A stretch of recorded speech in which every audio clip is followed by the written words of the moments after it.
Bonjour, c'est Bertrand, bienvenue dans un nouvel épisode du podcast Un petit thé avec nous, le podcast où on vous parle de thé. Je suis avec Alexandra. Bonjour. Alors comme on l'a vu dans les épisodes précédents, le thé, quelle que soit sa couleur, provient d'une seule et même plante, le Camellia sinensis. Alors c'est la transformation qu'on fait subir à la plante, qui lui donne sa couleur et ses caractéristiques. Et justement aujourd'hui, le but du jeu, c'est de voir quelles sont ces fameuses caractéristiques et quand on peut consommer ces différents thés. Alors je te propose Alexandra de commencer par le thé blanc. Et alors le thé blanc, donc il est issu de récoltes précieuses qui comprennent uniquement les bourgeons pour certains, pour les thés de meilleure qualité. Faut savoir qu'on a deux grands types de thé blanc, donc ceux, comme je disais, qui ont uniquement les bourgeons dufteux comme le ginseng, qu'on appelle les aiguilles d'argent, quand ils sont vraiment, mais c'est très joli à voir. Je vous mettrai des photos dans l'article qui illustre le podcast. Et il y a ceux qui sont composés d'un mélange de bourgeons et de feuilles, comme le baïmoudane. Alors, il faut savoir que le thé blanc, c'est celui auquel on fait subir le moins de transformation. Donc, on a le flétrissage. Donc, on va sécher les feuilles naturellement entre 12 et 24 heures, soit naturellement, soit avec des ventilateurs, pour leur enlever leur humidité. Et après, on a le triage. Donc, on enlève simplement les feuilles brisées et les résidus qu'on ne veut pas.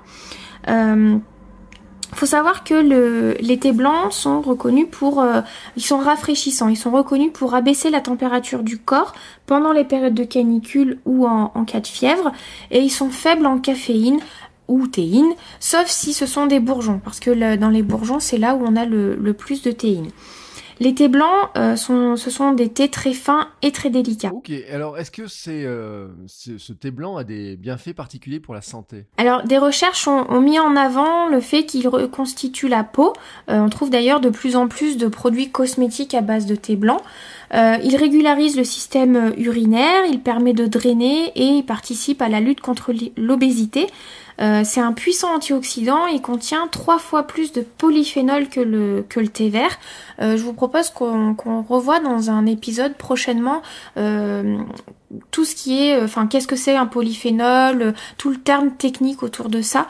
On en fera un épisode dédié parce que ça me semble important de comprendre. Puis effectivement, c'est un terme qu'on entend très souvent, mais on ne sait pas trop à quoi ça correspond. Alors ce thé blanc, on le boit plutôt quand ? Alors c'est un thé blanc qu'on va boire plutôt au cours de la journée.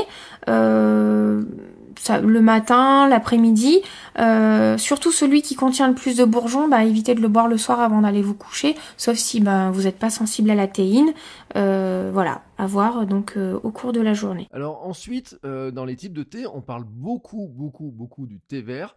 Alors je crois qu'il est produit principalement en Chine et au Japon. Ouais, c'est ça. On a beaucoup de thé vert, donc qui viennent principalement de Chine et du Japon. Il y a énormément de thé japonais incroyables à découvrir. Donc globalement, là on va essayer de résumer, mais les différentes étapes de fabrication du thé vert, en fait c'est dès la fin de la cueillette, on fait le flétrissage. Donc en mode artisanal, soit on étale les feuilles sur des clés en bambou pendant plusieurs heures, soit en mode mécanisé où on met les feuilles dans une machine cylindrique pendant quelques minutes tout en aérant avec un ventilateur. Et ensuite, on a la dessiccation pour arrêter le processus d'oxydation.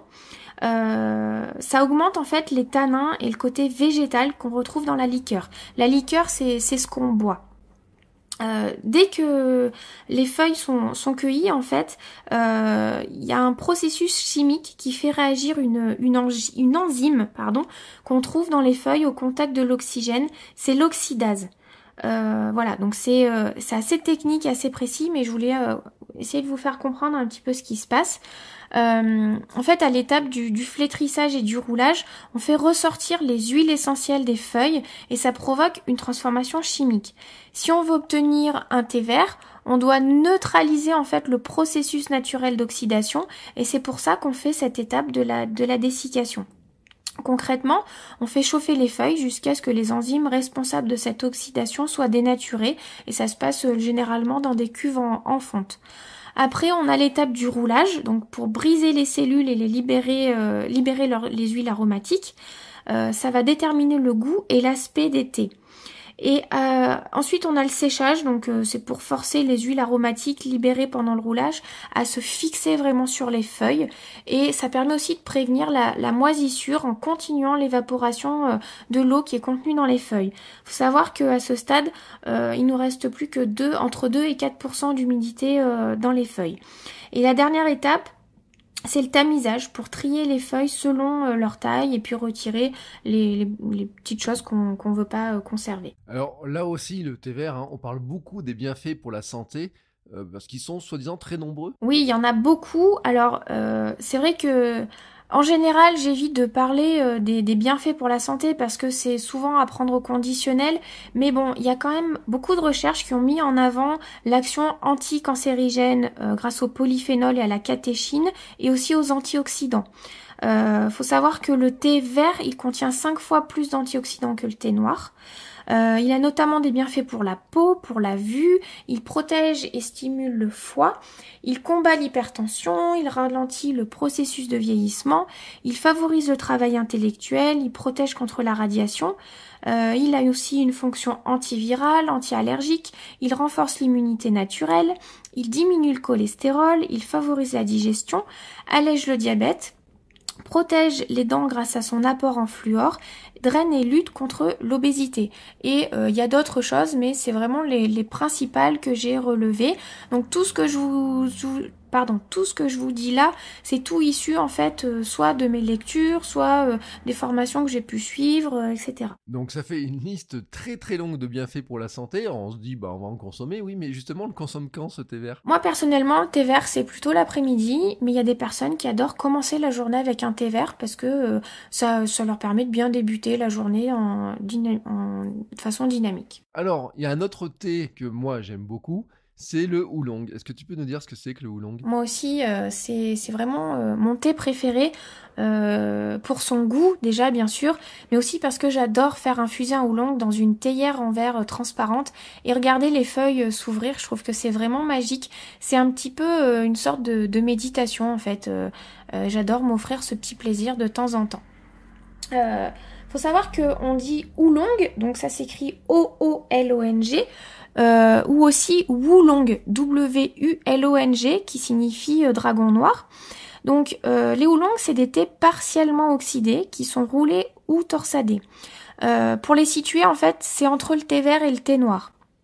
On distingue les thés faiblement oxydés, 10 à 30%, dont les notes sont généralement florales, et les thés plus fortement oxydés, de 40 à 70%, voire plus parfois, qui ont des notes plus boisées, fruitées, voire gourmandes, caramélisées, un peu vanillées. Donc c'est vraiment les oolongs, ça offre vraiment une palette super large, et c'est vraiment un bonheur. Et faut savoir que pour tous les types de thé, en fait, on peut faire plusieurs infusions. Donc c'est surtout pour les thés nature. Et ce qui est génial, c'est qu'on peut redécouvrir un thé d'une infusion à une autre. Et c'est essayez vraiment, amusez-vous, faites réinfuser plusieurs fois. Il y a des oolongs qu'on peut infuser jusqu'à 8-10 fois. C'est vraiment super. Donc allez-y, essayez, faites-vous plaisir. Pour revenir aux étapes de fabrication, donc il y a le flétrissage dont j'ai déjà parlé, il y a l'oxydation. Donc en mode manuel, on va disposer les feuilles sur des clés qu'on va remuer pendant 12 à 18 heures pour briser les cellules et libérer les huiles aromatiques. Et en mode mécanisé, on va chauffer les feuilles dans des cylindres rotatifs entre 25 et 30 degrés pendant environ 8 heures. Après ça, on fait la dessiccation, le roulage, le séchage et la torréfaction pour les oolongs les plus fortement oxydés. J'imagine que le oolong a lui aussi des propriétés intéressantes pour la santé? Oui, après, de toute façon, étant donné que le thé, quelle que soit sa couleur, c'est la même plante, globalement, on retrouve les propriétés d'un thé à l'autre. Mais les transformations peuvent faire un petit peu varier les choses. Pour ce qui est du oolong, les chercheurs s'y intéressent de plus en plus. Ils mettent en avant ses propriétés antioxydantes, anti-allergiques, relaxantes aussi et régénérantes. Il est connu pour améliorer le métabolisme des lipides et lutter contre l'obésité. Il a un effet anti-stress, il régule le cholestérol, il favorise la digestion, il protège le foie, et il régule aussi le système urinaire. Alors moi, ce qui est bien dans le oolong, je l'avoue, c'est que j'ai pas besoin de me poser trop la question de savoir à quel moment je peux le boire, parce que finalement on peut le boire n'importe quand. Voilà, c'est ça. La particularité du oolong, c'est qu'il est faible en théine, donc on peut le boire même le soir sans risquer d'insomnie. Et moi qui suis assez sensible à la théine, le soir je peux boire du oolong sans problème. Alors il nous reste un autre type de thé, même plusieurs, mais on parle du thé noir maintenant. Parce que c'est une autre forme de thé dont on n'a pas encore parlé. Oui, alors le thé noir, lui, il subit une oxydation complète. Donc là, on va retrouver le flétrissage, le roulage, l'oxydation, le séchage et le tamisage. On a déjà parlé de tout ça, donc je redétaille pas précisément les étapes. Faut savoir que le thé noir, il est connu pour être un thé tonique et diurétique. Il stimule le système nerveux, il diminue la fatigue, il protège des maladies cardiovasculaires et cérébrales, il stimule le système cardiaque et circulatoire. On peut le boire le matin, l'après-midi aussi. On peut boire un thé noir gourmand à l'heure du goûter, c'est très sympa. C'est surtout une question de préférence en fait. Moi je vous avoue que pour moi le thé noir c'est le matin et l'après-midi c'est le thé vert. Globalement, dites-vous que vous pouvez boire tout l'été, toute la journée, jusqu'à à peu près 16 heures si vous craignez la théine. Et pour le soir, ça va être plutôt le oolong et après tout ce qui est rooibos, infusion. Alors que moi, personnellement, c'est vrai, j'aime beaucoup le thé noir le matin et l'après-midi, mais j'aime aussi bien le thé vert le matin. Voilà, souvent, j'arrive à en boire un. On a encore d'autres types de thé. Par exemple, le pu'er, c'est quoi ça exactement ? Alors on appelle aussi le thé sombre. Donc c'est un thé là qui est fermenté. Et par rapport en fait à la différence en fait qu'il a avec tous les autres thés, c'est que c'est le seul qui se bonifie avec les années. Un thé classique. Toutes les autres couleurs de thé, en fait, on va dire que on va le consommer, on peut le conserver 2-3 ans, en condition de bien le mettre à l'abri de l'humidité, de la lumière, dans des boîtes, dans des sachets bien hermétiques, etc. Sur des thés parfumés, le seul risque que vous pouvez avoir, c'est que ça s'évente un peu, que les arômes passent un petit peu. Mais le pu'er, lui, c'est le seul qui se bonifie avec les années. Donc plus on attend, meilleur il va être. Il est principalement produit en Chine, dans le Yunnan. Il est utilisé notamment en médecine chinoise pour ses vertus digestives et son action nettoyante. On a l'habitude de le recommander pour éliminer les graisses et les excès d'alcool après des repas lourds en famille, par exemple, notamment pour les fêtes ou autres. Donc là, c'est un thé qui est quand même assez difficile à aborder et on est déjà presque arrivé à la fin de l'épisode. Donc je vous propose qu'on reparle des thés fermentés dans un autre épisode pour bien le détailler, aussi bien son mode de fabrication que comment le consommer, etc. Oui, tout à fait. Surtout qu'en plus le pu'er, on le voit sous différentes formes qu'on n'a pas dans les autres formes de thé. Donc c'est vrai qu'on pourra faire un épisode spécifique dessus pour bien en parler. On a presque fait toutes les couleurs de l'arc-en-ciel, non ? Ou presque ? Non, ils en manquent un, le thé jaune. Ouais, alors le thé jaune, c'est un thé qu'on trouve de moins en moins, qui est assez rare. Lui, il subit une légère oxydation à l'étouffer. À l'époque, il était réservé aux empereurs. C'est un peu il y a des thés jaunes, en fait, c'est un peu des thés blancs, un peu des thés verts.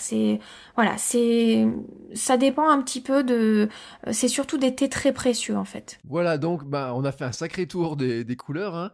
J'espère maintenant vous avez compris un petit peu les différents types de thé, à quel moment les boire, leurs bienfaits. Vous avez compris qu'il y a différentes variations qui viennent de leur traitement finalement, parce que c'est toujours la même plante au départ. Donc il nous reste à vous souhaiter à tous de bonnes dégustations, une belle fin de semaine, un bon week-end. Et à vous dire à la semaine prochaine pour un nouvel épisode. Et juste une dernière chose avant de vous dire au revoir, surtout faites-vous plaisir et dites-vous que le thé, vous choisissez quand vous avez envie de le boire, comment vous avez envie de le boire. L'important c'est vraiment de vous faire plaisir, c'est vraiment la notion essentielle. Donc prenez tout ça comme base pour savoir un peu comment ça fonctionne, mais surtout faites-vous plaisir et buvez le thé quand vous le voulez. Voilà, je vous souhaite une bonne semaine, à bientôt. À bientôt.